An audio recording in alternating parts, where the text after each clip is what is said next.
Bado maombolezo yanaendelea na tuko nyumbani kwa hayati Edward Ngoyai Lowassa siku ya leo, ambapo rais mstaafu wa awamu ya 4 Jakaya Mrisho Kikwete amefika kwa ajili ya kuweza kutoa pole, na utafahamu ya kwamba hayati Lowassa pamoja na rais mstaafu Jakaya Mrisho Kikwete waliweza kufanya kazi kwa pamoja katika awamu moja, Lowassa akiwa waziri mkuu, lakini pia mstaafu akiwa ni rais wa Jamhuri ya Muungano wa Tanzania. Kuna historia pia kidogo atashare na kuzungumza na waandishi wa habari. Karibu kuweza kufahamu na kushuhudia kile ambacho kinaendelea kutoka mahali hapa jijini Dar es Salaam. Nimekuja kutoa pole kwa mke na familia ya marehemu Edward Lowassa, waziri mkuu mstaafu. Nimefika leo kwa sababu nasi tupata msiba pale nyumbani Chalinze pale. Ndani mnafahamu Bwana Imani Madega, yeye mnamfahamu kama mwenyekiti aliyewahi kuwa mwenyekiti wa Yanga, lakini Imani Madega alioa mjukuu wetu, amemchukua akitokea nyumbani kwetu. Alifariki. Msiba wetu tumeusimamia mpaka jana, tumefanikiwa tumeweza kuzika, na leo tukamaliza taratibu za kawaida za tunachoita sisi tatu. Siku ya tatu nafanya maombi maalum, tumemaliza, ndio nimetoka kule moja kwa moja hapa. Nimepokea kwa mshtuko taarifa ya kifo. Nilikuwa nafahamu kwamba alikuwa anaumwa, lakini sikutegemea kwamba ingefikia hapa ilipofikia. Namfahamu marehemu kwa muda mrefu. Tumekuwa vijana pamoja, tulikuwa chuo kikuu pamoja. Nimtangulia mimi mwaka mmoja ndani au miwili. Atangulia sisi kuingia kwenye chama na baadaye akafuata. Tumefanya kazi wote kwenye chama kwa muda huo wote, na baadaye mimi nikaendelea na shughuli za jeshi, nikarudi tena kwenye chama.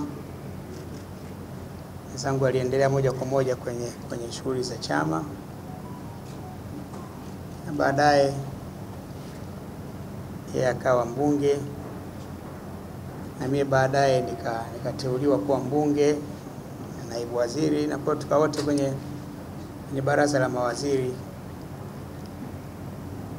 Tulikuwa wote kwenye harakati za kisiasa. Mwaka 95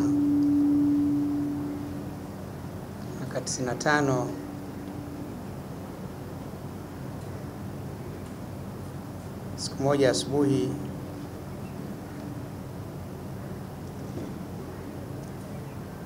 nikapokea ugeni.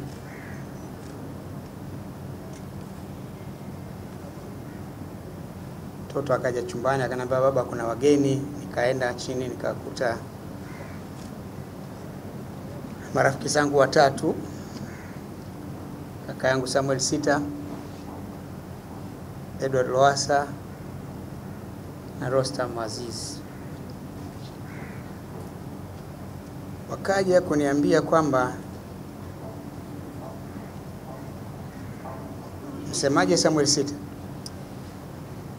kwamba tunataka muende na Edward Dodoma mkachukue fomu ya kugombea urais mwaka 95. Mimi nikasema jambo hilo halipo kwenye mawazo yangu, lakini mwenzangu lipo kwenye mawazo yake, basi mwacheni aende. Naye akasema, na mimi siendi bila ya wewe. Basi iliyobakia tena ndio historia. Tumebishana mpaka tukafika mahali tukakubaliana, basi wacha twende. Kwa tukaenda tukachukua fomu zile, tukazijaza, karudishwa. michakato ya ndani ya chama. Mwenzangu hakubahatika, mimi nikabahatika kuwemo katika wale watano, na baadaye tukapiga kura kwenye neki nikawemo katika watatu.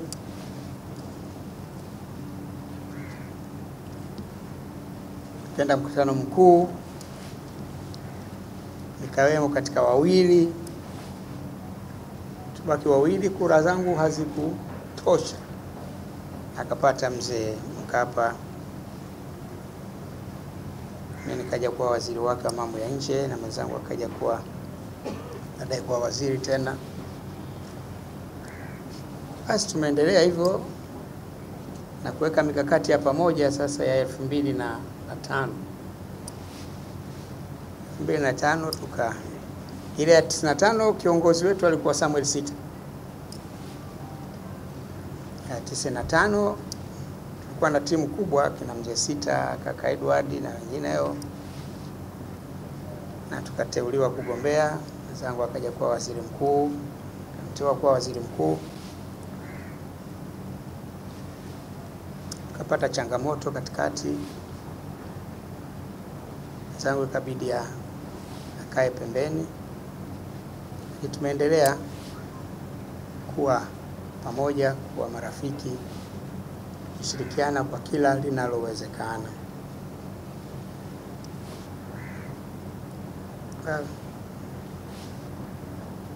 Ameugua, Mwenyezi Mungu ameichukua roho yake. Ninachoshauri tu tuendelee kumwombea. Tuombea kwa Mwenyezi Mungu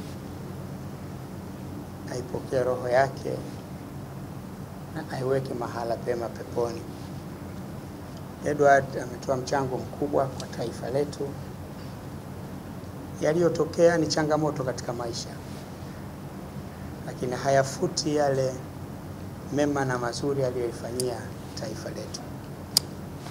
Asanteni.